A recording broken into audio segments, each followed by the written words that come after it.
Hey everyone, it's the Grumpy Meeple, and I'm coming back at you with another Marvel Zombies Kickstarter related video that's maybe gonna piss some people off, but this is gonna be a list of games that I think you'd be better off putting your money into rather than the Galactus Pledge for Marvel Zombies. So, just want to start it off here. Quick disclaimer. I like Simon. I like Marvel Zombies. I do think it's hilariously overpriced, but I will probably still end up backing it. I think I've almost already talked myself out of getting the Galactus Pledge, though. It's just too big, and the shipping is too expensive, and it doesn't have enough value for me. And that's really the point of this whole video, is that I think the value proposition of this campaign is somewhat lacking or severely lacking. And I think people should know that there are a lot of other recent campaigns out there that you can still late pledge or still back that provided a tremendous value proposition, tremendous bang for your buck. And so I just wanted to put those out there and let people know other ways you can spend $410 plus shipping than just dumping it on Marvel Zombies with the one giant Galactus piece that is almost assuredly never going to get used. First off, this is a game I've talked about before. It's a game I'll talk about again. Monster Apocalypse, the board game. This is fairly recent. This just ended like a couple months ago. And this game is awesome. I've played it on Tabletop Simulator, just kind of messing around. Really enjoyed it. It's like thematically just like a home run, at least for me. It's super unique and fills a niche that not a lot of other games do, where it's one of these kind of tactical strategy dudes on a map game, but it's beer and pretzels weight in terms of complexity. So a lot of depth in the gameplay, I think, but minimal complexity. And it's easy to set up and fun to set up, and you get playing right away during setup because you're making decisions about which buildings you draft and where you place them and such as you're building the map. And so the gameplay starts like right there, where you're strategizing. Well, I want my generator over here because I want to protect it for Defender X or whatever. And this game looks awesome. It's a proven game, a proven IP that's been out there for over 10 years. It's got an 8.2 on Board Game Geek, and it's got an existing, community and a competitive kind of scene that I don't have a clear sense of the current kind of state of that community, but I imagine that the board game coming out will revive it to some extent, and so you're probably going to be able to find people to play it with. And just the value proposition here is absolutely ludicrous. Like, I was looking through this campaign, I don't think that there's a picture anywhere that shows you everything you get with the pledge that I'm going to suggest. I don't think they could even get it all into one screenshot, really. Like, the core box alone, piles and piles of amazing, unique, kind of one-of-a-kind miniatures and terrain elements. The game boards, you're getting a gigantic pile of chunky, fat dice to throw around just in the core box. And the core box is like the least of what we're talking about here in this pledge. You talk about scale. There's nothing here that's even remotely close to the size of that Galactus. But do you really need a miniature that's more than, 70 millimeters tall or whatever? I don't know. Maybe. Maybe not. You get some pretty big miniatures with this campaign. Even your kind of standard, like, Guardians are pretty chunky. And again, you're getting that unique play style. This game is a known quantity. You can play it right now because there is a TTS mod available for it. You can also play it on Tabletopia. So you can decide for yourself, yeah, this does look great. Or no, this looks like crap. This is something that CMON is not doing and has not done for the majority of their recent campaigns, to my knowledge. Is getting the game into the hands of anybody other than their kind of handpicked,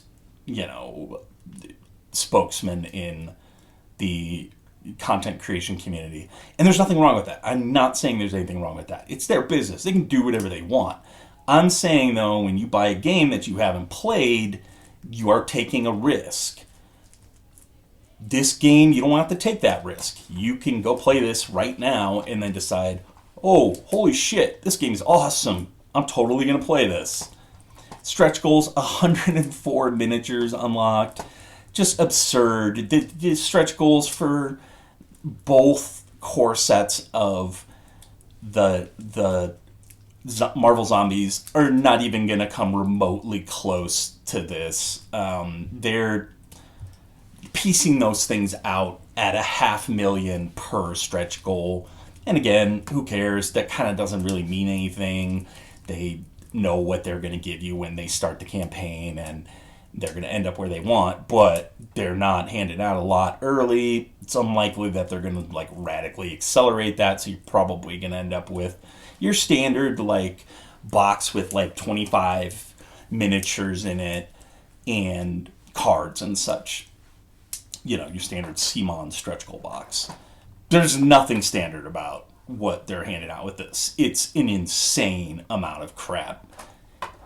And in addition, the pledge that I'm suggesting you trade out for Marvel Zombies is the Total Apocalypse Pledge. So, not only are you getting the core box, and you're getting all of the unlocks in every expansion and the maps and all this just insane amount of crap. So let's scroll down a little bit here. And you can see it's $4.49. It's roughly the same price. Believe me, by the time they are done with Marvel Zombies, you will be paying well over $4.49, well over $600 if you want anything even approaching an all-in pledge, because they're going to be blasting out expansions for that, which is cool. I don't blame them, but when your core game is essentially $240, I don't want to hear any bullshit about the zombie-only pledge. That's a horseshit pledge. That's a marketing thing to keep me from saying your game costs $240. When your core pledge is that expensive, you're just going up and up and up and up. This game, $119, even if you just traded out Marvel Zombies for the basic Smasher pledge for this, I still think it's a better deal. It's definitely a better deal. And you're saving $300. But let's say you said, I got $400, $500, I want to spend it here, right? All this crap, and then just all this crap. These are all just unlocks, by the way. This isn't even what comes in the box. This is just the unlocks for the stuff that came in the box. Your pledge level. I don't even know. How many boxes is this? 1, 2, 3, 4, 5, 6, 7, 8, 9, 10. This is 11 boxes worth of stuff, which I assume the stretch goals are in there. You're getting 2 additional map packs. You're getting an exclusive building and an exclusive miniature. It's just this is going to take up an entire Calyx, by itself. So, unquestionably, if you're on the fence about, because I've been there, you get it in your head, I'm spending this money, man.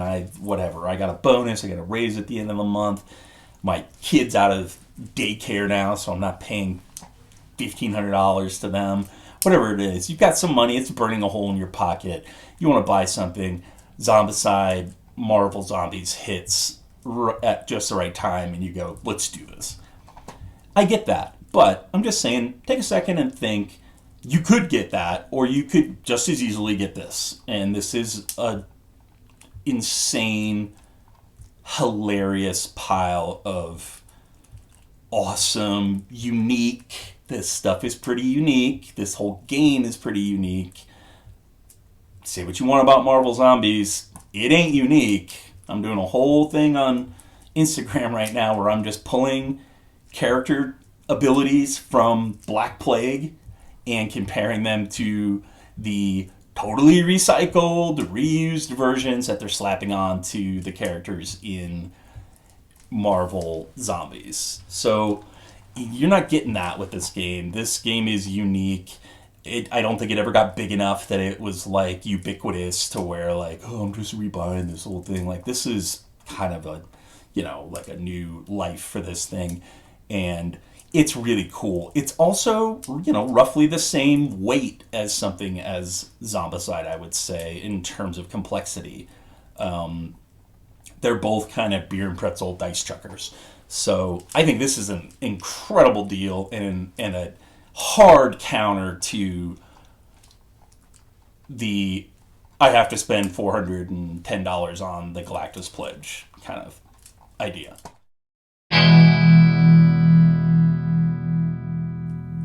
Moving on, Storm Sunder's Heirs of Ruin by Lazy Squire Games. So this Kickstarter ran forever ago. I don't even know when. It was like back in 2020, I think. And it still hasn't delivered yet, but it is still available to late pledge. And again, this to me, the Pharaoh's Wrath pledge of this is a serious consideration as a straight like replacement for Zombicide Marvel. So if you don't know anything about Storm Sunder, it's a solo co-op RPG board game, basically like, so many other kind of dungeon crawlers that have come out over time. But it's a really awesome looking one. It's got a really unique kind of Egyptian theme. The miniatures are amazing. The amount of content is just psychotic almost. 300-hour campaign. Like look at this Pharaoh's Pledge. 3,200 cards, 300-page campaign books. So the amount of crap that you're getting is just ludicrous, and you're getting a much deeper, more narratively rich experience than you're ever going to get with anything that CMON makes, basically. So this is a little more of an acquired taste. Maybe this doesn't match up quite the same way that Monster Apocalypse does, where beer and pretzels versus beer and pretzels, miniatures, dudes on, moving dudes around on a grid. This is much heavier weight. You would solo this or have your group play this for like 2 years. But think about what I just said, though. You buy this Pharaoh's Wrath Pledge, that's like years, realistically, of gameplay. You're not getting that out of Marvel Zombies. You might pull it out for any number of years and, play through a mission or two, but it's not going to offer you anywhere even remotely close to the amount of pure gameplay hours that this is going to. And it is still available for late pledge. You just click here. Here's the Pharaoh's Wrath Pledge. Another thing I love about this, and most of the campaigns that I picked, to be honest, they're not jacking up the price on this just because it's been a year and a half. They had an early bird. It was this Titan, which is $15. But this is still the same cost that it was when they ran this campaign 2 years ago. So you're not even like paying that, late pledge tax that you so often see with board games. So I think this is a tremendous way to spend your money, and just the sheer amount of crap you would get with this pledge, and the value of it too, I think is going to compare very favorably to Marvel Zombies. If this game comes out and it hits, and it people really dig it like like Megdara hit, or like I would hope to think Chronicles of Drunagor did or will, people will be paying absurd amounts of money to get their hands on this stuff. And so even just from a purely like cold-hearted, how protected am I? You could just get this whole pledge, open the first box. Maybe you don't like it, fine, sell it. You're easily gonna, probably double your money. So this again, wonderful way to spend 400 and some odd bucks. Moving on, Tanaris RPG 5e. So I picked RPG 5e because I don't know that the Tanaris Adventures Pledge Manager is still open. I know that you can still late pledge the RPG, and then you can go through the add-on pass and pick and choose what you want. But even if you and basically get yourself to the point of a Tanaris pledge by doing so, but they also have a number of very kind of high tier pledges that are going to just get you just a hilarious amount of content. This game I have played. A lot of people have played this game. This is the kind of third Kickstarter in the Arena, the contest franchise kind of saga, or whatever you want to call it. This was specifically for the RPG, but they're offering the board game stuff in this campaign as well. So you have a lot of options here. And obviously, again, this isn't a one-to-one. It's not going to match directly to Zombicide. Although Arena the Contest is surprisingly lightweight for one of these gigantic dungeon crawlers. It is closer to something like Zombicide than it is something like Madara, where there's an 80-page long rulebook. It's a little heavier than Beer and Pretzels, but not a lot. And these guys, the love that they put into this stuff, the world building that is going on here, you don't make an RPG based off of your IP unless you put some serious time, some serious love into the material, the source material. And again, the amount of content is just like ridiculous. It's absurd. This gigantic miniature is just one of the stretch goals. I don't even know how big this is. Again, nowhere near as big as Galactus.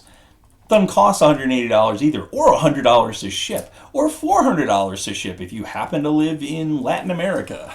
I don't know how much it does cost to ship, but it ain't that. And you just have so many options here. Maybe you're interested in the RPG and you just want to get the essential stuff, including the I'm not quite sure if this comes with the solo mode or not. But one of the things that really drew me to this is that you can play this RPG solo. There is a solo add-on that lets you play it solo or cooperatively right here, the GM-less Adventure Pack. So it's giving you another booklet, 300 some odd cards and character sheets and stuff so that you can experience this stuff solo. You can probably pretty easily integrate it with the board game or use components of the board game with it as well and get a lot of additional kind of... And all of the content of the RPG is going to fill in the backstory and the world of the board game anyways. And make that a richer experience, I think. Even if you didn't play the RPG, owning the RPG could have value to a board gamer.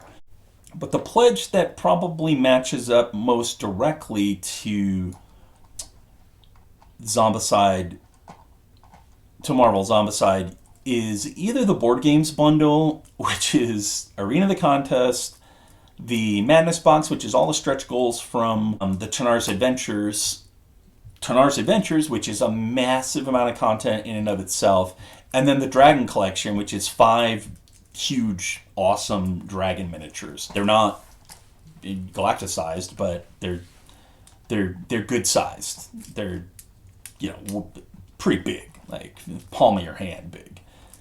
And again, you're saving, you know, $100 and some odd by getting this gigantic pile of hundreds of hours of content instead of one more Zombicide game.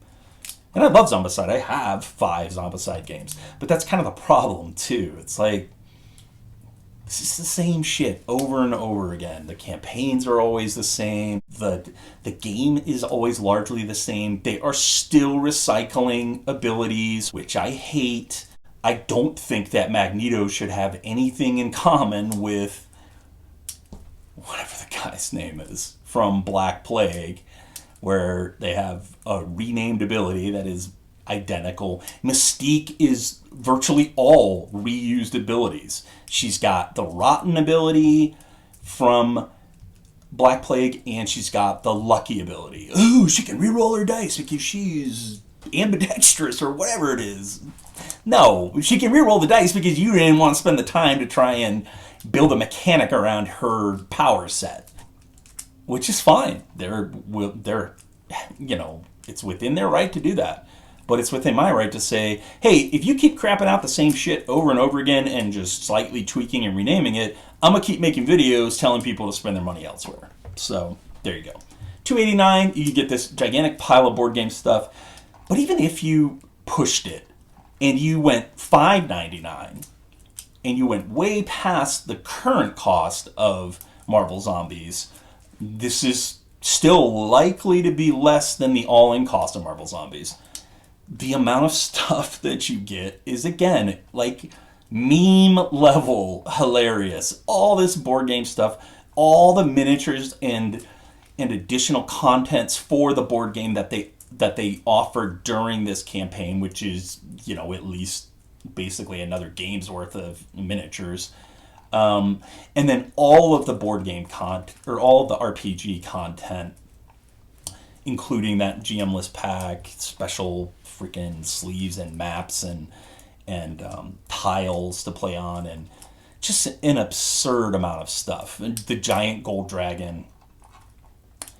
And at the end of the day, this is still likely going to be less than the cost of Marvel Zombies all in.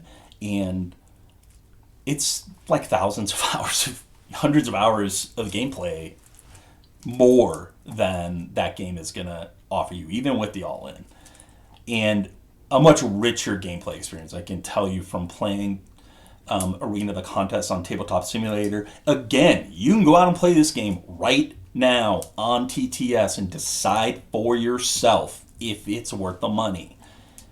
I think it is. I resisted buying this game in the first campaign. I resisted buying it in Tanar's Adventures. And then they hooked me with the TTS mod. I stumbled onto it. I taught myself how to use TTS. And I put a lot of time into playing through the first couple missions of that campaign. And it is awesome. There's a lot of really cool, unique stuff going on. Puzzles and story bits and decision making. And so this, again, is another, like, obvious put your money here. And you will. I do not think you'll be disappointed. Moving on, Primal the Awakening. So this was kind of one of the darling campaigns from last year, very early in the year. I want to say this was like January of last year. Fully cooperative, deck crafting, boss battling board game featuring card-driven tactical combat and large-scale miniatures. So, kind of, if you follow board games or Kickstarters at all, you've probably heard about this because there was a lot of buzz around it. And I think that buzz is well deserved. It looks really cool. Again, all these games are going to get you like big miniatures, not hilariously, ridiculously, uselessly big, but large, detailed, plenty to wrap your hands around. And this one is kind of like Kingdom Death Monster or something like that. Maybe stripped down a little bit lighter, mixed with a Marvel Champions style deck building cooperative game where you're very much like choosing abilities and setting up the monster for a future turn by another player and helping each other out and etc. and so forth.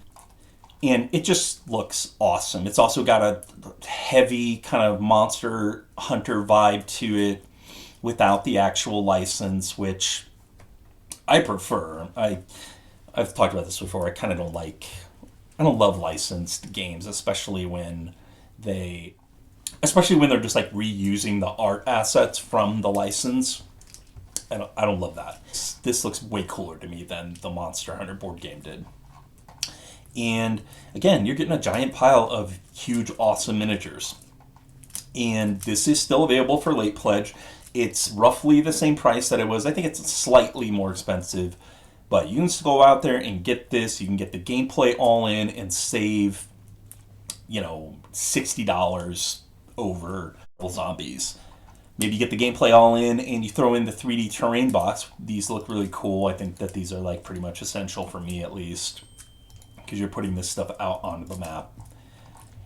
Or you could get the Everything Primal Pledge and you're spending a little bit more, but again, I think you're getting a lot more gameplay out of this than you're going to get out of even 2 core boxes of Zombicide.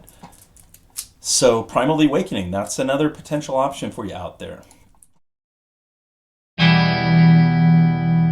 And then the final option, Chronicles of Drunagor, Age of Darkness, Apocalypse. This is another game that I've played. This is another game that's on TTS. You can try this yourself. For that matter, so is Primal. You can try virtually all of these games and decide for yourself if they're worth the investment. That is not a luxury that you get with Marvel Zombies. You have to trust Quackaloo and his friends, essentially. And again, there's nothing wrong with that. I don't distrust Quackaloo. I don't think he's bought and paid for because he did this sponsored content. I'm just saying he's one guy. He tends to be a little brighter than somebody like me or the king of averages. What I'm trying to say is, why trust somebody else when you could trust yourself by actually playing the game? And this is my favorite game from 2021. By a miracle, I managed to find this at retail for quite a bit more than it cost on Kickstarter, but well worth it. This is another dungeon crawling kind of campaign style game. It, again, considerably heavier than Zombicide. Has, I think, the best like basic gameplay loop of like hero activation of any game that I've ever played in this genre. It's taking the kind of jewel gem system from something like Conan, where you're allocating gems to certain actions, and just blows it up to turns it up to 11 by making all those actions basically completely unique for each character. There are some shared abilities that kind of cross between characters, but by and large, each class plays radically differently.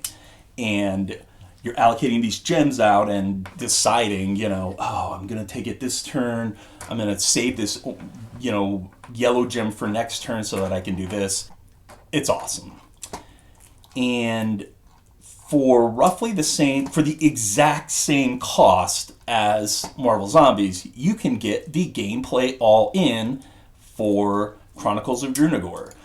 This actually matches up pretty closely to Marvel Zombies in terms of its two complete campaigns, essentially, right? Because it's the original Chronicles of Drunagor campaign and all the stretch goals that came with that, and it's the Apocalypse campaign and the stretch goals from that. It's also every other add-on that came with both of those campaigns, basically. And you, again, have got some pretty big miniatures. This dragon is huge. Nothing's ever going to be as big as that Galactus miniature, but this thing is huge and awesome. And the miniature quality in this game was really solid, really shocked the hell out of me, because this isn't a company that was known for that stuff. And just having watched this campaign and seen the lengths that they'll go to try and kind of please the consumer, and giving people options like their easy pay system, which is like a totally, out of left field, like innovative new way to back a Kickstarter, where they're essentially letting you pay for it in installments for no other reason than just so that more people can get their hands on it, which obviously there's an averice goal towards that. They want to sell more copies. But CMON wouldn't have done that. They would have just said, oh, you don't have $410 right now?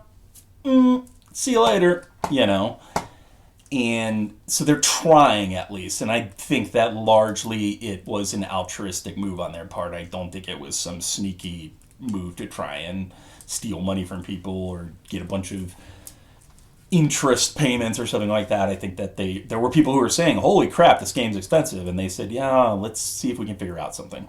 And this is just a ridiculous amount of content.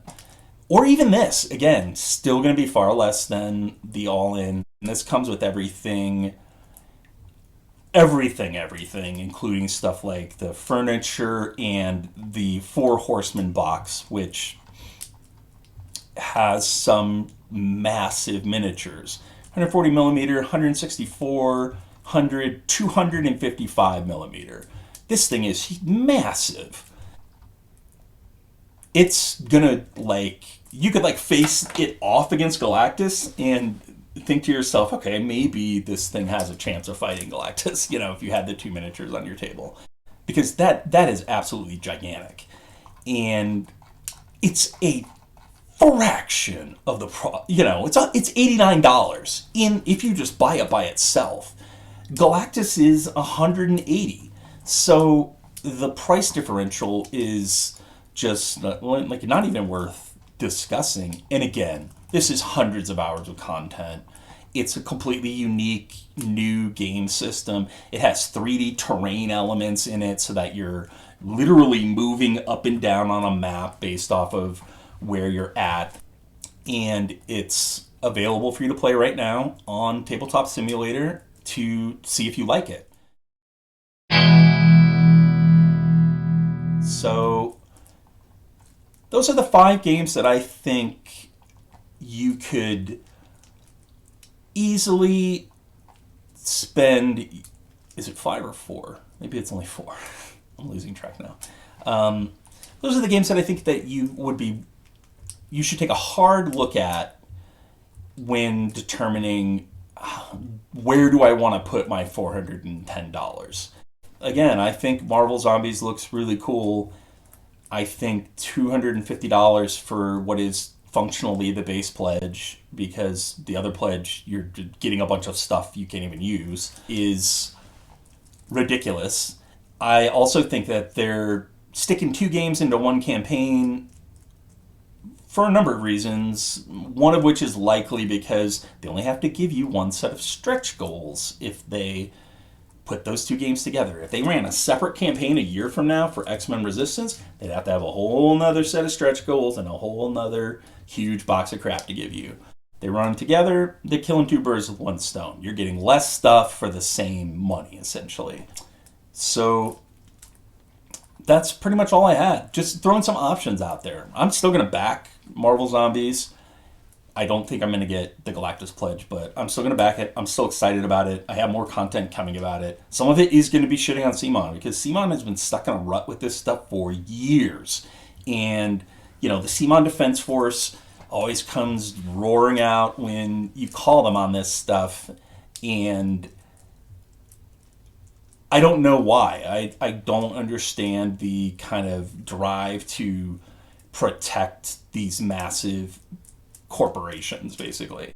I would understand it more with something like Chronicles of Drunivor, where it's a much smaller team and they're new and kind of nascent in the industry and such. But CMON has 50 Kickstarters, as they've trumpeted. They have 6 or 7 Kickstarters unfulfilled, which, if you watched King of Average's video about that, is a violation of Kickstarter's own rules. But they don't care. They make millions of dollars, so they get to do what they want.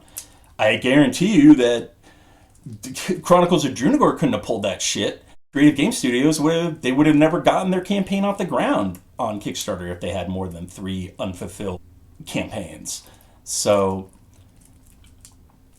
while I like CMON's games and I like the Marvel Zombie stuff, I wouldn't hesitate to put my money into any of these other humongous pledges before I got that Galactus Pledge stuff.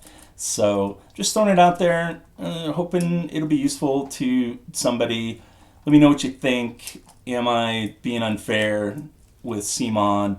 Am I making some good points? Should CMON figure out a way to get their games onto Tabletop Simulator? I mean, it's their prerogative, but I'm going to keep bringing up all these other games that let you play their stuff on Tabletop Simulator so you can make sure it's actually a good game. Maybe they don't want people playing it because they don't want people going, oh shit, right, this is Zombicide. I already own this a half dozen times over.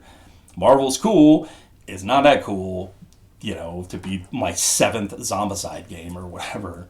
Or maybe they just truly do have some kind of licensing issue. Maybe they have to be hosting the version of TTS themselves to be able to play it and to have it filmed. I don't know, but I know there's no reason why only a handful of people should be getting to play that game and getting their opinions out on it, because people rely on, you're totally relying on them to determine, should I purchase the game?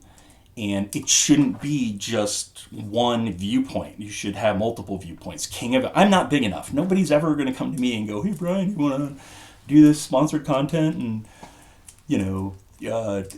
play our cutting-edge, brand-new Marvel IP licensed game on Tabletop Simulator?